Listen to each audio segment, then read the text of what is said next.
Got some reaction to President Trump's comments from this morning that really moved the markets. Again, Eunice, when President Trump spoke, he said that he had gotten a call from the Chinese top negotiators, or that the Chinese top negotiators had reached out to his top negotiators, and that they were willing to do a deal. We did see futures pick up pretty sharply on that.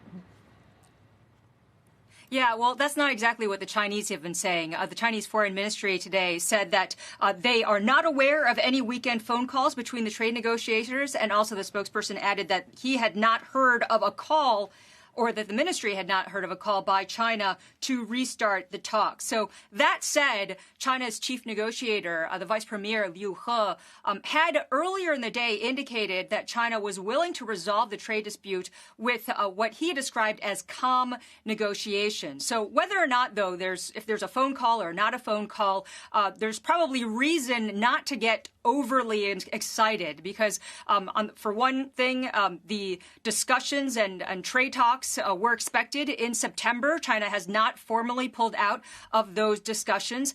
And then on top of that, there's been a feeling here that the Chinese are becoming much more hardline in their approach. The way it was explained to me is that Chinese officials are worried about the economic impact of a trade war, but they're even more concerned about the idea of pushing through economic reforms that the U.S. wants, the way that the Trump administration wants, and being supervised by the U.S. because of the economic fallout that could potentially have for them politically, but also because of the political damage that it could cause if it were to be seen that China was being pushed or forced into something by an outside power. So that's seen as intolerable. Another point that I'm hearing a lot is that the Chinese officials are fed up with dealing with the Trump that is coming out of China effectively cancels China's most favored nation status. So there's been a lot of frustration on the part of the Chinese. And so what I'm told is that the tactic